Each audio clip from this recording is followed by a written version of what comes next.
Programang ito ay galing sa kanilang sariling pananaw, opinyon, paniniwala at kaugalian at hindi idinikta ng A-Tri Media Broadcasting Network. Maraming salamat sa inyong patuloy na pagtangkilik.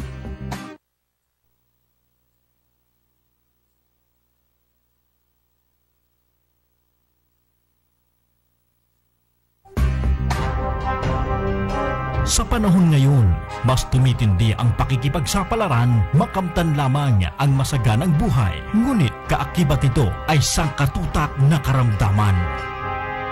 Ang tunay na kayamanan ay nasa wastong kalusugan. Yan ang hatid ng Klinika On Air, mga napapanahong kaalaman sa wastong pangangalaga ng ating kalusugan. Klinika On Air, tuwing Huwebes, alas 6 hanggang alas 7 ng gabi, kasama sina Dr. Cecil Katapang at Ryan George. Sa DZRJ 810 at Cable Link Channel 7 A-Tri TV. Handog sa inyo ng A-Tri Media Broadcasting Network, ang himpilan ng bawat Pilipino.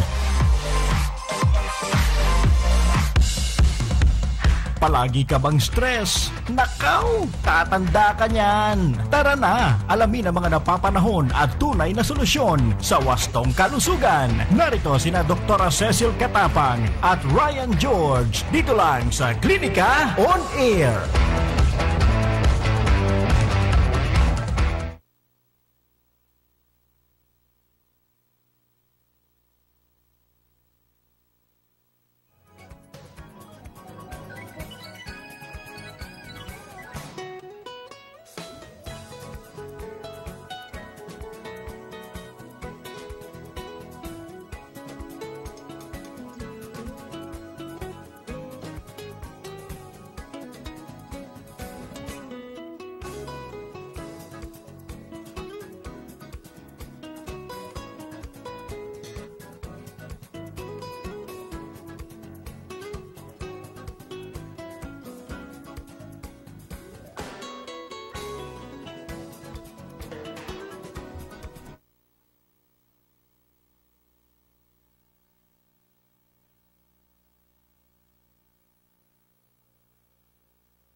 Napaka-busy doktor. At saka ano yan, isa sa pioneers ng stem cells sa Philippines. Yes. Yes. Because he is the board of director of the Philippine Society of Gene and Cell Therapy, board of director of the International College of Allied Health, Health Science and Technology Incorporated, medical consultant, and speaker for Anatomage. Ano yung Anatomage eh? Parang studying anatomy using the computer, di ba? No? And then, medical consultant and speaker for the European Wellness Center in Makati. No other than Dr. Rudy Apostol. Thank you. Thank you. Naimbitahan mo ako ngayon dito sa programa mo. Programa niyong dalawa. Akala ko niya titigin yung applause. First time ko pinindot yan. Thank you. Abs, bumati ka na ba? Hindi ko narinig. Nag-applause eh. Wala. Natural, batiin ko pamilya ko. Tess, Mami. Yung bayaw ko, lagi nagpapabati yan. Nakikinig sa Laguna yan. Pero talagang laging sumusubaybay sa atin yan. May babatiin ka pa? Maliban sa inyong dalawa. Si BFF, si Beng. Sige. Diba? Nakikinig ba? Nakikinig yun. Okay. Ang topic natin ngayong umaga, ngayong gabi Gabi is na. stem cells. Stem cell. Una, ano ba yung stem cells na yan? Apps. I call him Apps kasi. Best friend ko. Ikaw tumawag kay Dr. Apostol. Dr. Apps. Sige, Doc, simulan natin. Ano nga ba ang stem cell? Stem cell, ito yung uri ng cell na pinanggagalingan lahat ng mga kalamnan ng tao. Okay. So, kaya nga stem yan, parang puno yan. Na nagkakaroon ng sanga, nagiging dahon, nagiging prutas, nagiging bulaklak. Parang sa tao, nagiging kung ano-ano man siya. No? Nagiging mata, nagbuhok, puso, atay, kahit na anong kalamnan. Yan ang stem cell. Unang-una, bago pa lumabas yung, before going to stem cell, sabi nga ni George kanina, what is the source of controversy in stem cell therapy? Kasi medyo maraming kontra. Even, di ba, Department of Health initially. Totoo yan. Dahil sa source. Okay. Lalo tayo, we belong to a Catholic nation. Ang unang-una dyan, talagang kinokontra dyan pagka yung galing sa fetus or embryo. No? Yan ang no-no. Kahit na sa Department of Health, talagang prohibited yan.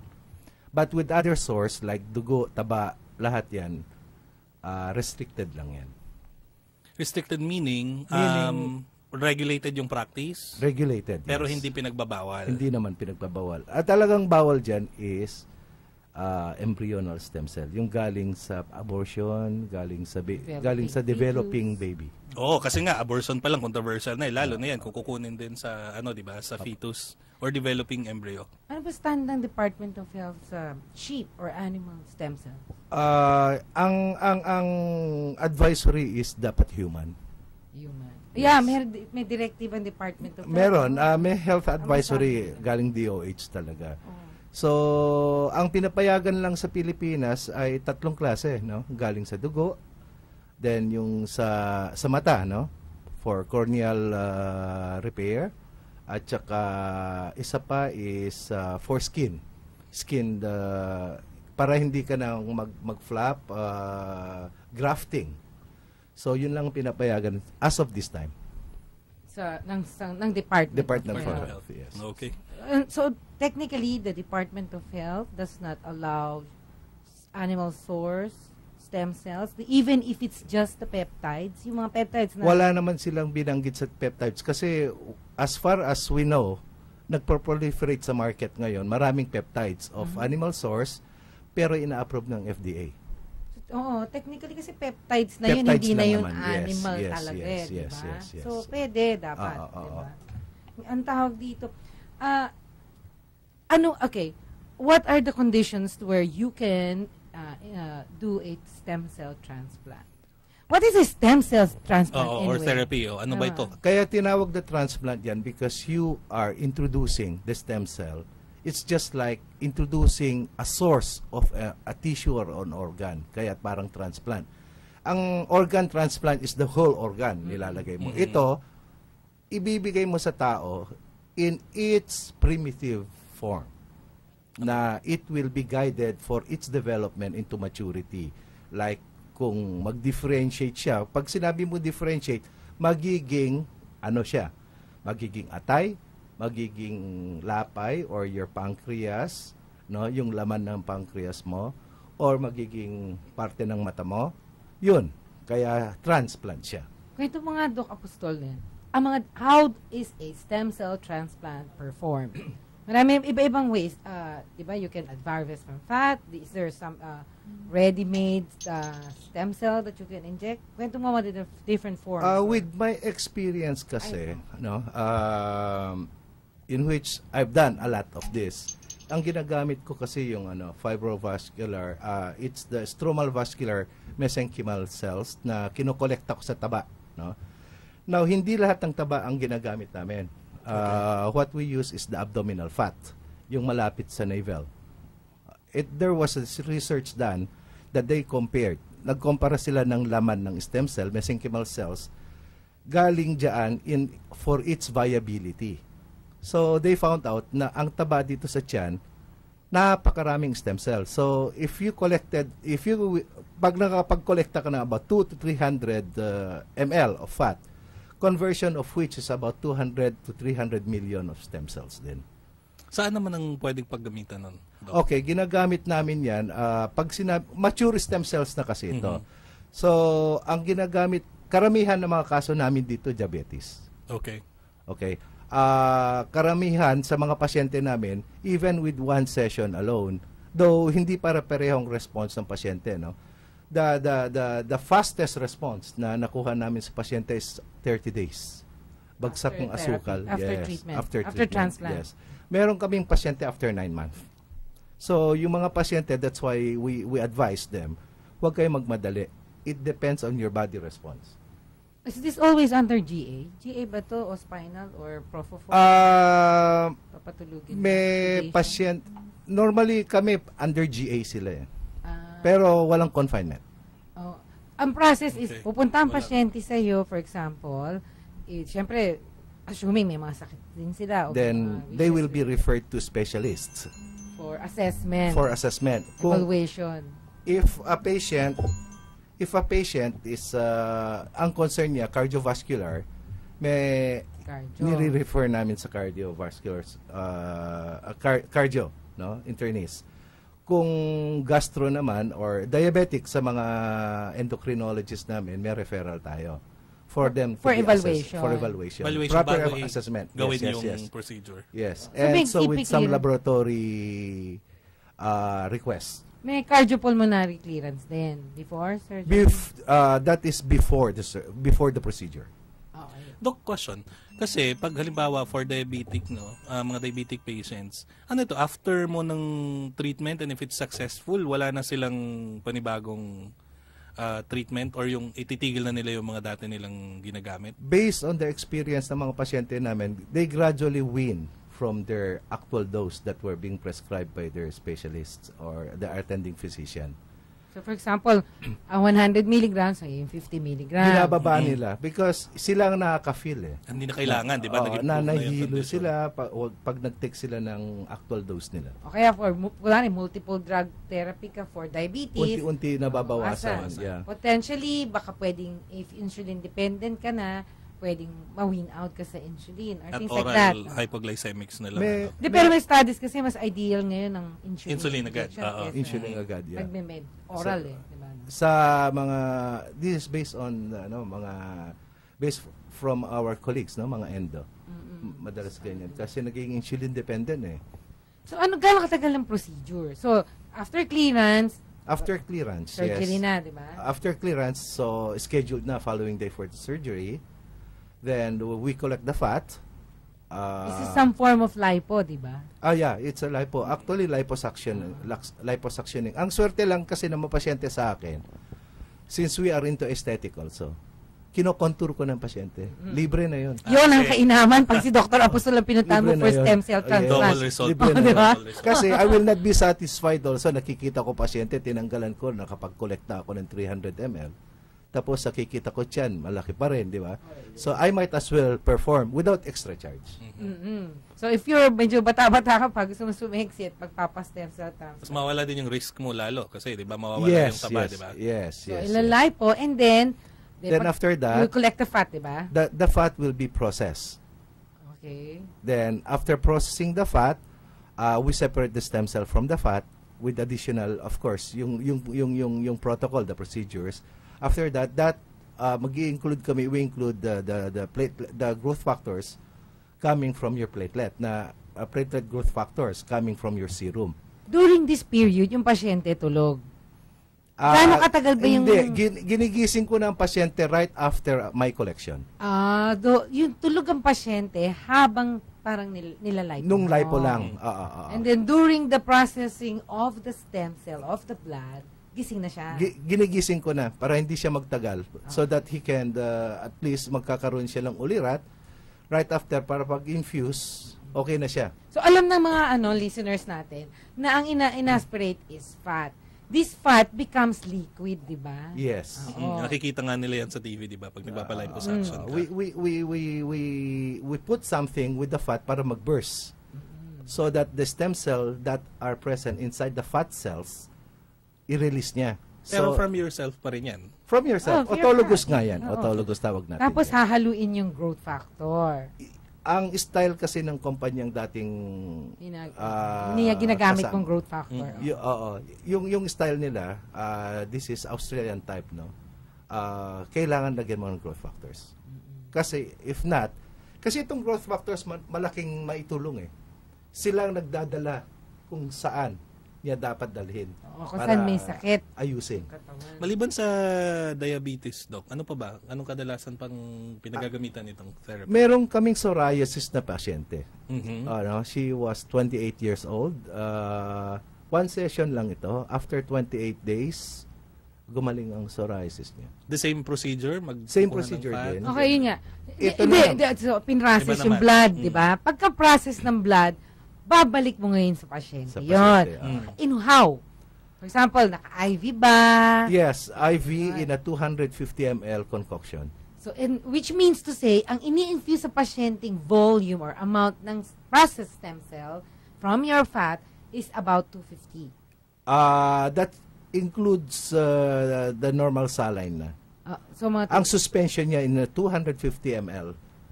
so, Okay, sige, Yes. para mas 250. So, maintindihan nila. parang nakaswero yun sa kanya. Nakaswero siya sa kanya. Oh, Okay. doon ang pag-deliver niyan. In less than mga average of 45 minutes, tapos na. Sa makatuwid, ang ibig sabihin niyan, para ka lang nagpa-drip. Correct. Mhm. Ang pinagkaiba lang, na lipo ka. Pero yung Ngayon, going back to yung pasyenteng sinasabi ko psoriasis. Swerte na Psoriasis, naman yes. ng pasyente dahil nasa aesthetic tayo. So what I did, maliban dun sa swero, in-inject ko yung lesion. Laki nun. Buong body yun eh. Yes, buong body. Kasi ang ginawa ko, nag-extra collection ako. So, since there was this study sa Australia na sinabi napaka-effective, so we tried it in the Philippine setting. So, na-document namin talagang it works for psoriasis. okay. So, okay. Pagkatapos na uuwi yung pasyente, procedure muna. Okay. Uuwi yung pasyente. Pagka IV, may nararamdaman ba ang pasyente during the treatment? During the infusion? Wala. Ang tawag Kasi- natin dyan, infusion. Diba? Yes. Nakabinder yung pasyente, you talk with the patient, nakapaglakad. Parang nagpalipo lang Parang din. nagpalipo lang din. Yung during the process of infusion, habang ini-inject yung stem cell, may nararamdaman ba yung pasyente? Wala. Parang yung sinasabi yung nagpa-drip ka lang. Except that may konting, alam mo na yung you underwent a general anesthesia, your senses, 'di ba? Unti-unti mo nagigain. Usually after the drip, yung tao normal na. Di ba, pagka inject tayong vitamin C, mahapdi. Meron bang ganun? Wala. mahapdi? Okay. So, diseases, di ba, sabi nga nila, the answer to all the 4 different forms of diseases, degenerative, kasi di ba may rejuvenation, Correct. may 4 diseases. Ito ngayon kasi ang problema kasi minsan sa lay person. Akala nila, isang beses ka mag-stem cell, okay na. It's not always the case, di ba? That depends on the severity. Ang rejuvenation, once, okay na yon. Once every 2 years. Every 2 years. Or if you have the money, you do it once every year. Okay. Okay? But, kung malalang sakit, we advise that he has to undergo 3 sessions. Ngayon, ang question dyan, how frequent? Kasi depende sa taba. Baka maubos mo na yung taba. Mamaya hindi makapag-recover yung pasyente. Kasi right? usually, payat yung mga yan, di ba? What I usually do in severe cases, I collect double collection. Pagkatapos pinapa-cryo-freeze ko yung other pack. Parang pinipreserve. Preservation. Ano yan? Meron ng mga institution na ganyan. Meron tayo. So, pinipreserve mo muna yung fat. Para in 6 months' time, while waiting for the patient to gain, no, you have ample sample of stem cells na pwede mo ibalik sa kanya. Hindi mababawasan yung effect nun, Doc? No, nung cryo-freeze. stem cell and all. In cryo-freezing, you preserve the integrity of the stem cells. Hindi siya masisira, walang mababawasan sa kanyang potency. Okay. Good. Okay. Magko-commercial muna tayo, di ba? Pero bago tayo mag-commercial, meron nag-text, sabi ni Tet Ramiro, unconventional approach, you are giving us information so that as patients, we can consciously decide on our treatments. Thank you for sharing. O, di ba? You're welcome, Tet. Okay, we go off. we go on commercial for a while, right? This is 8Try TV. We're the patsies, the cover-up. Don't forget, we're the bad guys. What? You're going somewhere very bad to do something that'll get you killed. So was that like a pep talk?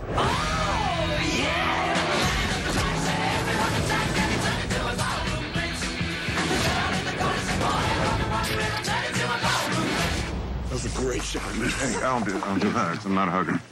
Not a hugger. Suicide Squad. Only in cinemas. Mga loved ones ko, sobrang importante talaga nila sa akin. Kaya tuwing may sipon ako, ni Josep. Ayoko silang mahawa eh. Laging lola ko. Since nawala yung mami ko, siya na yung tumayong nanay ko. And yung mga kapatid ko naman, sila yung lagi kong kakulitan. Hira ko na nga lang sila makasama, ahawaan ko pa. Don't worry! Sagot ka lagi sa ginhawa ng Neosep. Loved ones ko, di mahahawa.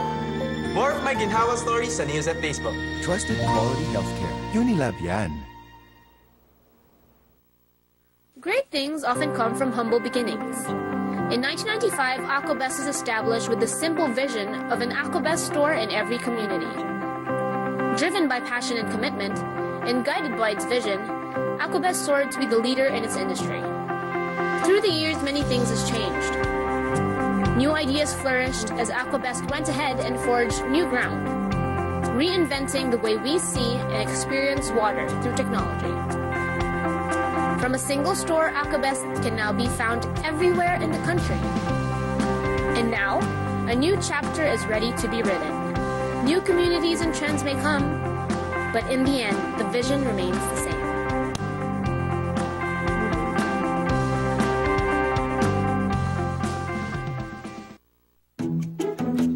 Ugaliing kumain ng gulay at prutas araw-araw, pampalakas ng resistensya at pampahaba ng buhay.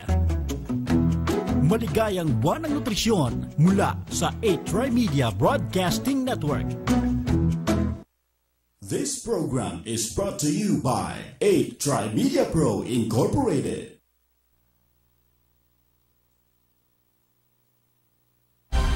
This program is brought to you by 8Try Media Pro Incorporated.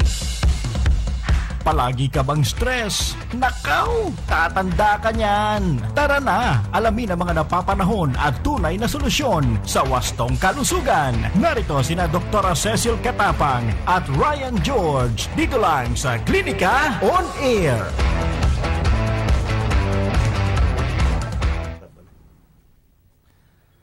Dr. Apostol, ganito, di ba lahat tayo tumatanda? Di ba? So, ang problema kasi pag tumatanda, hindi maiwasan eh.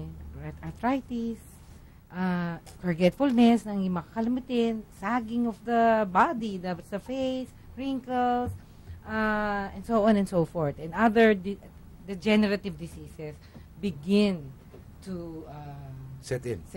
Correct. So, can stem cell address degenerative diseases as well? And how effective is it? This is the wonderful thing with mesenchymal stem cells. Kasi pag pinag-usapan natin mesenchymal stem cells, ang differentiation or magiging sakop niya na lahat yan eh. So buto, cartilages, yung mga cushion ng buto natin, utak, nerves, different organs of the body, sakop ng mesenchymal stem cells yan. So in short, how soon, nag-stem cell transplant ako ngayon, kailan ko mapapansin na, pumata ako, o ano? Napakagandang tanong yan, Doktora. Yeah, kasi, kung ako ang gumawa, kung ako ang gagawa, kung ako ang gagawa, kasi, ito po ang pinagkaiba ko sa ibang ako, pagka nakita ko ang pasyenteng may problema na during examination, may problema sa arthritis, may problema sa balat, inaayos ko na yan. Damay na rin yun. Damay na rin. With no extra charge again. Ayun, yun ang pinakamaganda doon. Karamihan ng pasyente, usually, after the treatment, lalo yung may mga sakit sa knee, yung masikip, may bumping na, nakakapaglakad na, After. Kasi, during the infusion, naglalagay na ako sa joints. Walang anesthesia. O naka-incorporate yung lidocaine doon? Wala. Ewan ko, ang mga pasyente naman sabi nila hindi masakit eh. So, it's because of my expertise maybe. Ang lidocaine ay isang anesthesia. Okay. I don't para sa ating mga tagapakinig, di ba? Or during that time na tulog pa yung pasyente, ayoko pang gisingin, naglalagay ako na sa mukha para gumanda. Actually, ginagamit mo yan sa di ba? Yes. In relation to stem cell therapy or stem cells, hindi stem cell transplant. Gumagawa ka ng stem cell ng face, di ba? Doon ko nga natutunan at nakitang effect niyan. That's why I'm using it. But you use blood sa face, di ba? Yes. I use the PRP, which is one of the component that we use during the treatment. In the same manner, ang procedure niyan para sa face. It's just like when there's a new article sa Korea that they use plasma gel. Matagal ko na ginagawa yan eh. I use it for my patient. Nagfi-fillers ako. Intra-op. Okay, Doc. Sige, para mas maintindihan ng ating viewers and listeners. So, pag kanina, inject, di ba? Parang para IV infusion para sa buong katawan yon, pati sa regeneration, pati and sa rejuvenation. utak, nerves, kasama na yan. Dahil parang siyempre healthy yung stem cell, di ba? Ngayon naman pag face, ano yung procedure? Paano yan? Kumukuha ako dun sa mga nakolekta natin. Nag-i-inject na ako, nag-infuse. Parang fillers. Pero parang filler naman ng procedure. Pinapasok ko na sa balat para gumanda naman. At bumata ka agad. So I don't have to wait for 30 days, 45 days. In 2 weeks time, kita mo ang change. Nagre-resorb ba yan? Resorption? What do you mean? Nag-shrink yung rin. Unlike, di ba, kunwari ang fillers. Fillers for the face. Ang fillers sa mukha, pag in-inject mo, yung plump ng face. It regenerates the skin texture. So, and you see the plumpness of the skin. Like one very renowned a judge, whom I did. He was 70 plus years old. Eventually, after a month, ang dami nga, pati anak niya nagulat eh. He looks 60 plus. Wow, mas maganda yung... Hindi niya hiningi, pero tinanong ko sa kanya kung gusto niya. Then he agreed.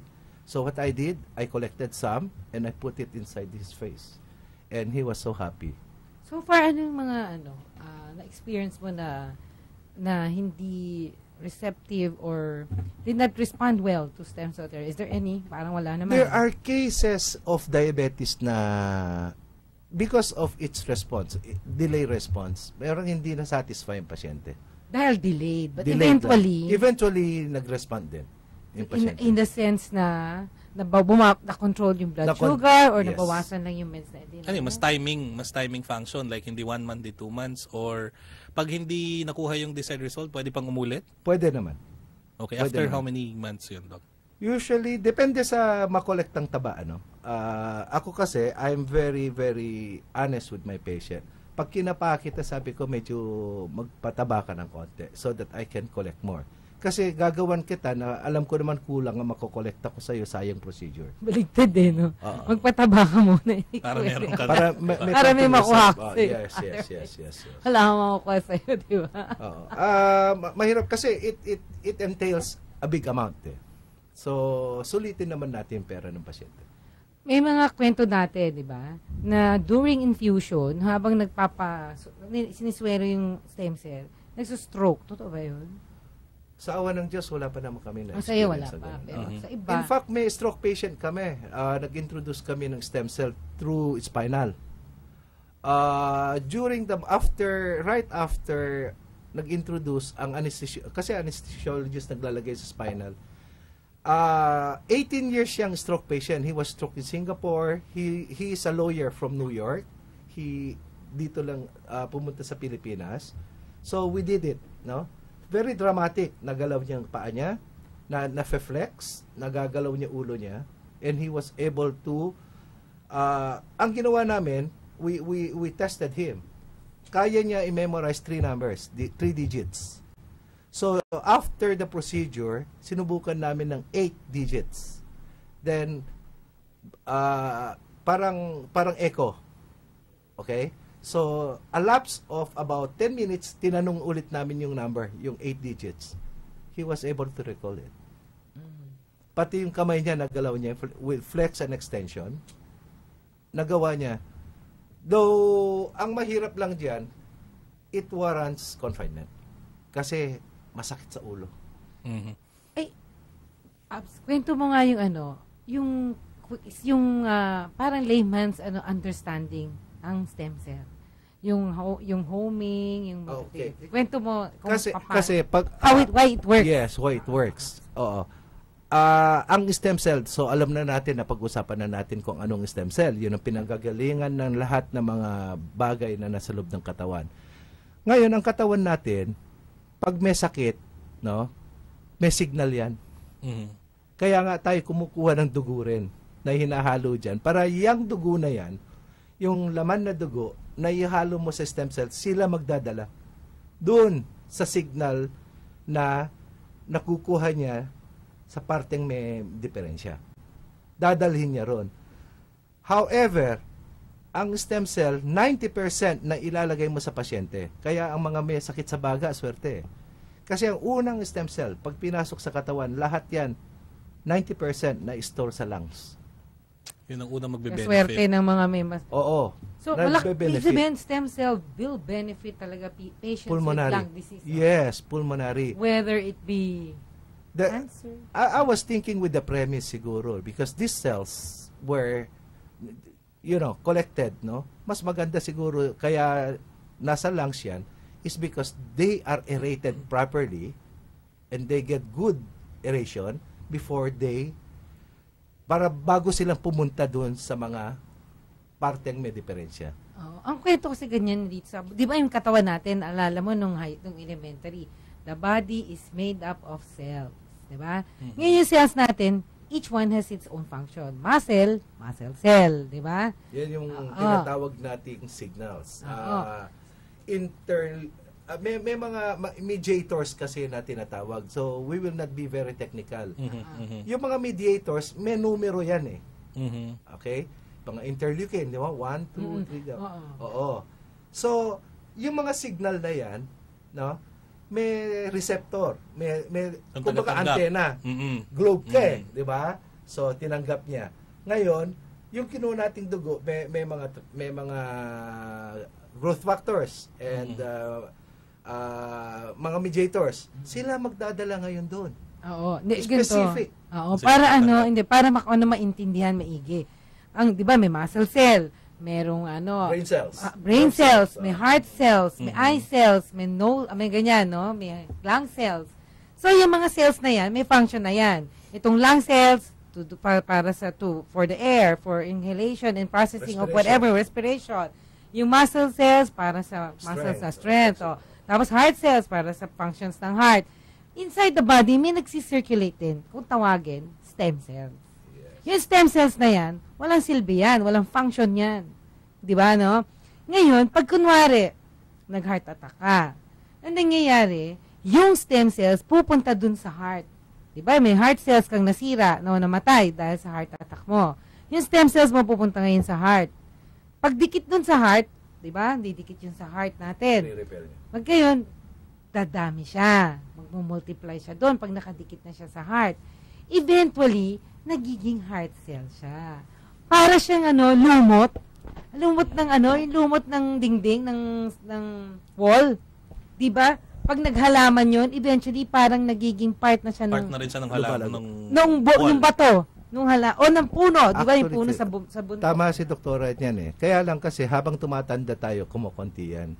Kaya kailangan mag-infuse ka ng... Kailangan manggaling na gisingin mo. Gisingin mo ulit. Kasi tinatamad din mga yan. Isa pa kang katawan natin habang tumatanda tayo, exposed tayo sa pollutants. Kaya ang pinaka the best yan, bago ka mag-stem cell ng pasyente, i-detoxify mo. Para yung daanan nila malinis. Kasi sayang stem cell, pag madumi ang dinadaanan, hindi sila nakakarating. Paano pala dinidetoxify ang patient? Actually, meron tayo dito sa European Wellness Center natin sa Makati. May maganda tayong detoxification process ngayon. Ang tawag namin ozone treatment. Paano ginagawa yun, Dok? Ang ozone treatment, like kami ni doktora, nag-train kami sa Malaysia, ang ginagawa lang, kukuha lang ng 150 cc ng dugo mo. Okay? Closed circuit yan. Kukunin yung dugo, pupunta sa isang receptacle, then ipapasa niya sa isang machine. From that machine, may ozone treatment. Yung dugo mong itim na pumasok doon, paglabas bago bumalik sa'yo, babalik din eh. Malinis na. Pink ang kulay. Ibig sabihin, natanggal na lahat ng contaminants and impurities. Meron yan sa European Wellness Center. Meron tayo niyan. Ngayon, ang maganda riyan, pag during that time na pink ang dugo, stem cell mang pasyente, sigurado, instead na maghintay ka 2 buwan na maramdaman mo, sa tingin ko, dati ang ginagamit natin is intralaser eyelid, di ba? Intravenous laser. Blood irradiation. Ito mas maganda, ozone treatment. Okay. Ngayon, di ba nakita natin, di ba may mga benefits. And then may edad ba kailangan para mag-qualify ka sa Wala therapy? naman. Depende kasi. May mga tao, like for example, ang pasyenteng mas bata, no, may diferensya sa utak, no? Kadalasan dito yung mga autism, no?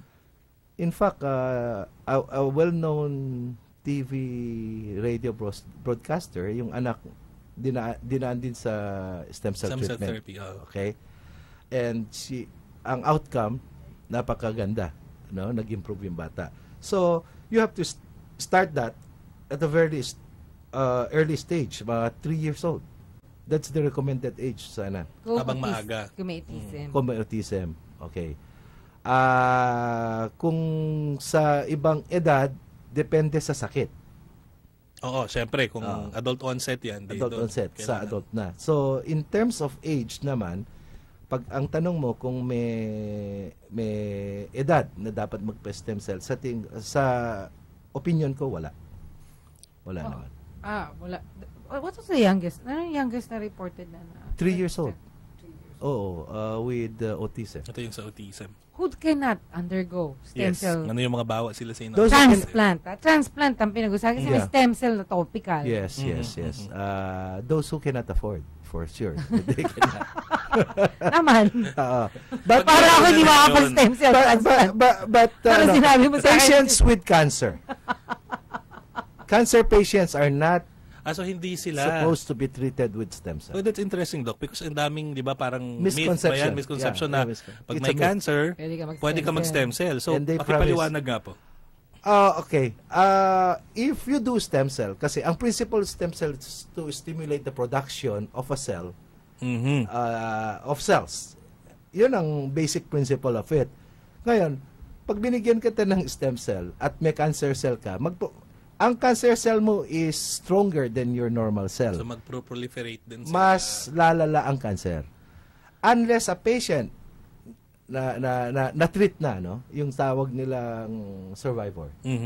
Those are a very good candidate for stem cell therapy because you rejuvenate them. Napatay mo yung cancer cells. Ngayon, gisingin mo immune system nila. Kasi stem cell therapy is a very good vehicle for immune boosting procedure. Okay. Kasi 'di ba sa cancer ang importante yung immune system mo. Correct. Malakas to be able to fight the cancer cells. Kasi pag mahina ang immune system mo, lalo siyang proliferate. Correct. But the reason why others do not get cancer, kaya iba hindi nagka-cancer, iba nagka-cancer kasi malakas ang resistensya mo o ang immune system mo. Halimbawa kayong dalawa, isa nagyoyosi, isa hindi. O pareho kayo nagsisigarilyo. Tapos, bakit ikaw nagka-lung cancer siya? Hindi. O dahil number one, siyempre, may genetic merong sa pamilya. Yes. Yung second is, malakas ang immune system niya compared to you. O bakit ikaw may hypochondriac siya? Wala. Basically, wala sa immune system yun. Basically, nasa immune system kasi. So, one principle behind stem cell is to boost your immune system. Okay. Ayan, so sa mga bago tayo magpatuloy, Docs, no, sa ating mga listeners and viewers, pwede kayong mag-text sa 0917-798-8910. Again, 0917-798-8910. Kung meron kayong mga katanungan kay Dr. Rudy Apostol. At pwede din ito sa Viber. At 8try Media kung Twitter. At 8try Media kung meron kayong mga katanungan. So message, ito may question. sasagutin natin yung mga katanungan. Aside from healing from Relly, aside from healing, ano po ang advantage if a patient chooses to opt for stem cell therapy? Ano advantage na banggit na natin? Aside from healing. Rejuvenation. Pampabata. Pampabata. No? Overall. Overall. No? Overall. It's an overall wellness reversal of Ito, may nag-text na naman. Ano ba yan? Ang text niya, pwede bong batiin ako si Mike Tagorda. Nagmamabati. Hindi question eh. Hello, Mike Tagorda. Ano ba yan? Bakit hindi ka mag-question? Anong tawag dito? Ano ba yung cost niyan? Apps. Oo. At saka may commission ba ako sa bawat patient mo? In fact, as a society kasi when there we were told not to discuss about price of But this. more or less range. More or less. Yeah. Sa mga tagapakinig at nanonood natin. Kung gusto mong di ba? To be honest with the patients, yung less than $1 million is already good. Okay. Kasi dati, di ba, nababalitaan natin yung mga ibang mayayaman pumupunta pa ng abroad. Yeah, because that includes their tour. Teka muna, Dr. Apostol tsaka Ryan George. Hanap buhay. Bago lumakit din si Dr. Apostol dito sa A-Try Media. Commercial break muna. A-Try Media muna ang tatrabaho. This is A-Try TV. Mga loved ones ko, sobrang importante talaga nila sa akin. Kaya tuwing may sipon ako, ni Josep. Ayoko silang mahawa eh. Laging lola ko. Since nawala yung mami ko, siya na yung tumayong nanay ko. And yung mga kapatid ko naman, sila yung lagi kong kakulitan. Hira ko na nga lang sila makasama. Ahawaan ko pa. Don't worry! Sagot ka lagi sa ginhawa ng Neosep. Loved ones ko, di mahahawa. More of my ginhawa stories sa Neosep Facebook. Trusted quality healthcare. Unilab yan. Mantikang makapit, mag-dishwashing na Zuli! Dasuli! Kalsebo, pati lansa. I love it! Sulit pa yan! Pag-gas paste o doble pat. Ang dali ng hugasan. That's the way, Dasuli! I found the one! That's the way, Dasuli! I found the one! Todo linis, presyong sulit, Das! My dad joined Starfleet because he believed in it. I joined on a dare. You joined to see if you could live up to him. My God. I know why you're here. Why we are all here. Our captain will come for us. Mercy will be the last thing on his mind. I'm counting on it.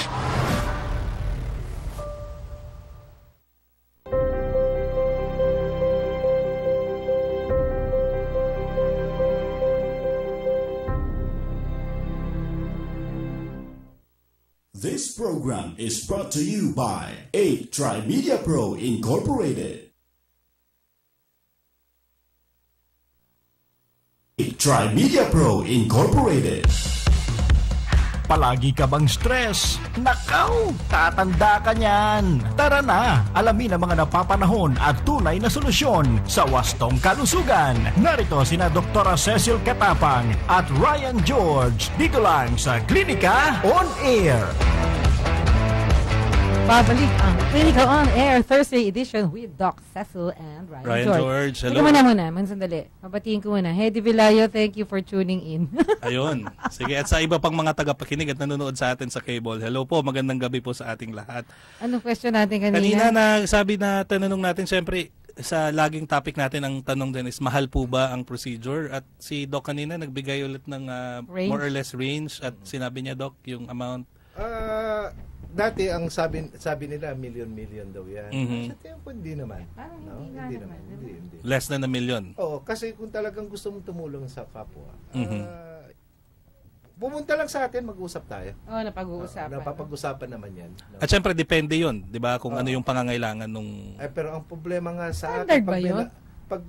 There's no... Lang ML or something? Yes, standard naman yung ano. So kahit anong sakit, ganun karami lang.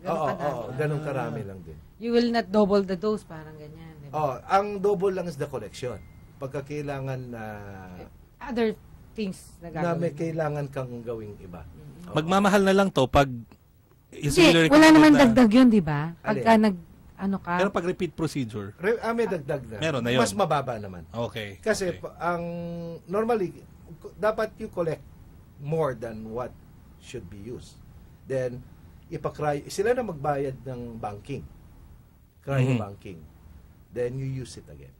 Pag in cryobank ba, may cryobank? 9,000 a month. Gaano ka tagal pwede siyang i-bank? Alam mo, ang umbilical... 6 months, 8 months. Pwede pa rin, ano? Alam mo, ang umbilical cord blood can be banked for, years. Oh, kasi meron na yan dito sa Pilipinas. 45 years. 25 years. 25. Diba? Yes, 25 years. Okay, so halimbawa, kailangan, no? Nakita niya na magbe-benefit siya sa stem cell transplant. Tapos, syempre, health yun. The regeneration and health, no? So, meron na siyang budget. Doc, ngayon, ano naman ang mga dapat nilang tingnan or hanapin sa doktor na kung saan, maliban sa'yo, syempre, maliban sa Dr. Apostol yung pangalan, ano naman yung mga katangian? Bakit papahanapin mo pa na ibang doktor? Andyan na nga. Pero para hindi masyadong, di ba? Oo, halimbawa lang, busy si doktor, wala, nasa abroad. So, may convention, ganyan. Doc, ano yung mga kailangan qualities na kailangan nilang hanapin? Dapat alamin niya. May grupo dapat alamin niya kung saan ang clinic ni Apostol. Mamaya. may society kasi yan eh. No? May society. Though, ano ulit ang society, Doc? Anong pangalan? Wala na. Yung dating society ko, I think, hindi na nag-exist ngayon. No? So, merong itong grupo natin ngayon. Yes, trained group, no? Itong trained group, we're using another technology, which is easier than this. Though, mas nakakamura ang pasyente. Pagbukas, hintayin nyo na lang, magbubukas naman yung center natin, no? Sa Makati. Oo. Okay. European Wellness Center. Saan nga may location na? Sa may... Paseo de Los, Pasong Tamo? Sa may Pasong Tamo. Pasong Tamo. Sige, antayin natin kung meron i-announce natin. Sa August 17 or 18 yata inauguration yan. So, we'll be inviting about 40 international doctors. Oo. Oo, yan pala. Kwento mo nga yan. Kasi, alam mo, foreign doctors are coming to train. And train the locals. The opening of the European. Yung mga local na group, no? Other than us, na we were trained already. So, ang center na ito is the same owner nung center sa Switzerland, Germany, sa China, sa Singapore. So, magkakaroon tayo ng Philippines. Parang Philippine branch. It's a branch for the Philippines. So, ang nasa save mo dyan, hotel, plane ticket. Airfare. Yes. Tapos pocket money. Pocket money mo. Ito, pwede ko umuwi. Saka kung may yung doktor mo, specialista nandito, madali yung cross-referencing doktor. Correct. At saka, mas nakaka-uwi ka, kasama ang pamilya mo. Kasama ang pamilya mo. So, you save a lot. So, hindi mo na kailangan pumunta ng Switzerland or Germany. Kasi technology dadalhin dito ng European Wellness Center. Nadala na namin ni Doktora. No? Si Dr. Rodriguez. Dr. Rodriguez. By the way, batiin natin si Dr. Rodriguez. Luis Rodriguez, yes. Okay. If not because of Dr. Rodriguez, hindi rin naman kami nakapunta lahat yan. So, we were about 21 doctors who went for training. So, on August 4, another batch of doctors are going to Malaysia. For the training. Kwento mo nga ang difference yan dun sa di ba naalala mo dati nagre-recruit sila George dun sa sa Germany ng cell therapy. Yes, yan. Kwento mo nga anong pinagkaiba nitong European Wellness Center dito. Ang pinagkaiba yung source nila kasi yung source ng yung ginagamit yata doon one week lang na quarantine eh. And the source are not are not well screened. Unlike ito, inbreeding sila, and the source of their stem cells are really screened and approved by international regulatory board. Ano ba pinaka-myth sa stem cell therapy? It's a cure-all? Yeah, cure-all ba? It's guaranteed? Di ba nasabi mo naman is it a cure-all? No, actually, majority. That depends on your management. Kasi yung program natin sa European Center, we evaluate what to combine. Unlike yung dati ko, it's a shotgun therapy. No? May protocols na. Ngayon, may protocols very specific. The way I look at it, this is very, very promising. So, yung mga sa mga cure-all, yung mga anatomical conditions na diseases. For diba? patients that may anatomic problema, baluktot ng buto mo or what, that cannot be treated. Hindi ma-address ng stem cell. Yan, huwag ka maniwala. O yung kailangan putulin na bituka, hindi na na-address ng stem cell. Cancer. It can worsen cancer. So, do not think that ang stem cell therapy will improve your cancer. Especially kung actively. Yes. And any conditions that warrant surgical intervention, first, does not guarantee. We cannot treat it with stem cell. So that is one thing about the myth on stem cell therapy. This klaro sa ating mga nakikinig at like yung disc prolapse. Ano yun, Doc? Ano tawag sa layman's? Alin ba? Yung disc prolapse? Spine ba? Spine, yeah. Ano, ano yun? Naka-bend? Ano ba yan? No. Yung naipit. Naipit yung ugat. Okay. Pwede pa sa atin yan? Stem cell Alzheimer. Hindi kaya. Hindi na kaya. Pwede yun. Alzheimer's stem cell. Alzheimer's, pwede. Pwede yan. Pero yung sinasabi mo, Doc, hindi pwede. Pero anatomic, ibig sabihin, mas mechanical, may mechanical deformity. Hindi pwede. Okay. Yun. So, isa yan. Tapos, mga congenital diseases. Congenital diseases. Like congenital heart we have disease, a very good case of sa layman's mongoloid. No? Reversion. Sa ano, no? Yes. Ginawa nila ng peptide stem study. cell. They had several cases of that. They started at a very young age, 3 years old again. Oo. Yung bata, kita mo yung mata na malayo, yung tenga mababa, no?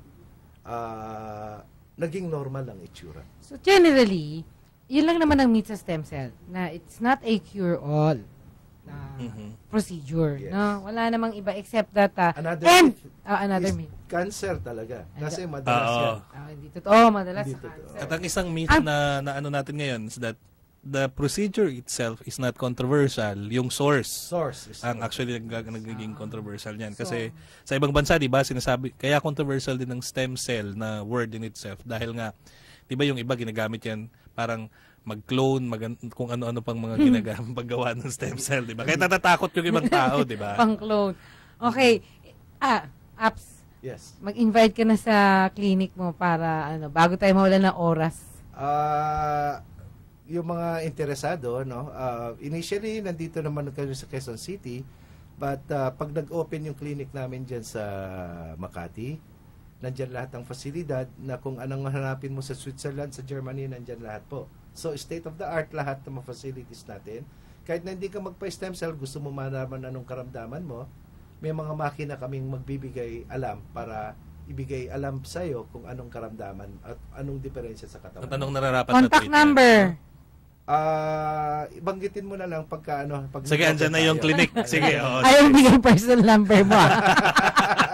George, ano huling message mo? Okay, ayun, so wala ka nababatiin muna, sorry, Doc. George. Wala na. Yung misis mo, mami mo, sister mo. Binati mo na daw. Yung staff mo sa Ayas. Ang mga staff natin sa Ayos at saka sa Manila Eye Center pala. Ayun pala. Dr. Katapang, di ba? Dr. Roji. Ikaw po, George, meron ka bang hello pala kay nakikinig sa atin, Larry Ortonio at Jojo Bellonar. Hello. Maraming salamat sa pag-tune in. Yan din ang question nila. Interesado daw sila sa stem cell mga 5 years from now. Bata pa yan. Ang lakas daw ng ulan sa labas. Oo nga napapansin kanina, medyo kumikidlat. Ayun, so, kanina mula dito sa window. So I hope natulungan namin kayo, mga taga-klinika namin, taga-pakinig at taga-panood. At kung may mga katanungan kayo, yun, mag-tune in lang kung may mga, para matulungan kayo sa mga katanungang medical. No? Every Thursdays. Every Thursday. 6 to 7 p.m. Ano bang topic natin next week? Pag-uusapan natin, tinitingnan natin kung yung voice therapy na ba tayo next week. Nahahabol ka pa ba sa stem cell? Wala na.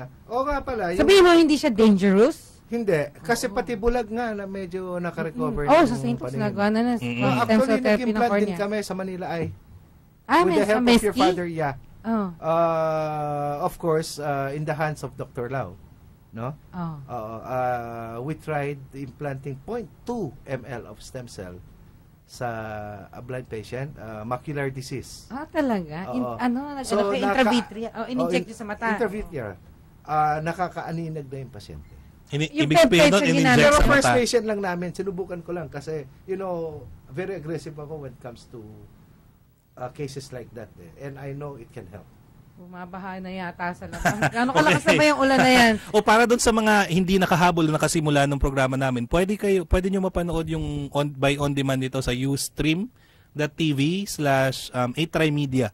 So, i-visit nyo lang doon, mapapanood yung buong episode natin ngayong araw na to. At nag-upload din natin ating mga kasamahan sa A-Try Media sa YouTube channel ng A-Try Media. So, mapapanood nila tayo. At meron, pwede din sa Facebook. So, may Facebook page nila meron. Meron tayo. So, pwede nyo rin akong i-add at I am Ryan George sa Twitter at sa Instagram. Okay, teka muna. Si Thomas Cruz, nakikinig siya sa atin. Nanonood din ng mga shows ko sa TV. Kamusta ka dyan, Thomas Cruz? Mike Tahorda. Ano ba yan? Oo, special. Bakit ganyan ka? Akala ko question, yung pala, Mike Tagorda.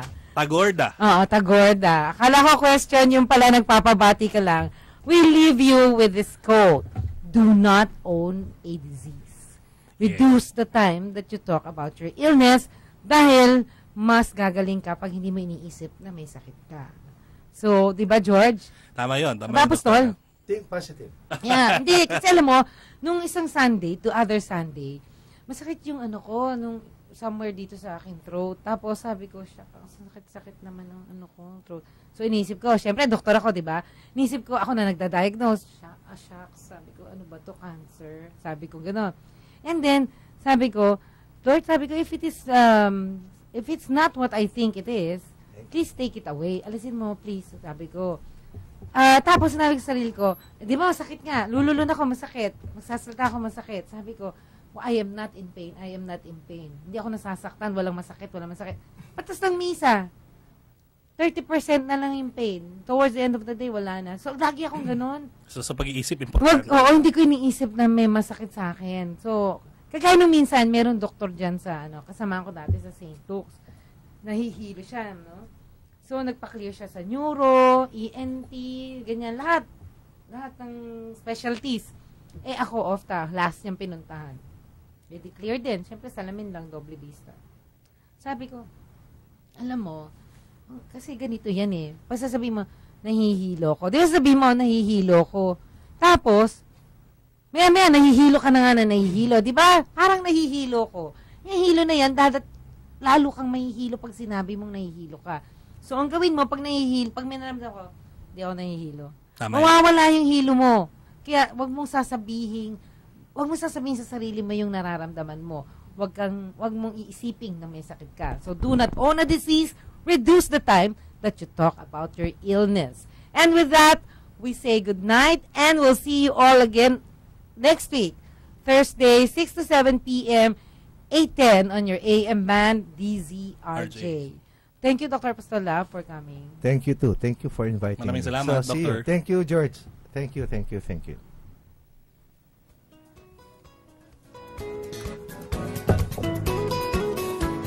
A-Try Media Group Incorporated.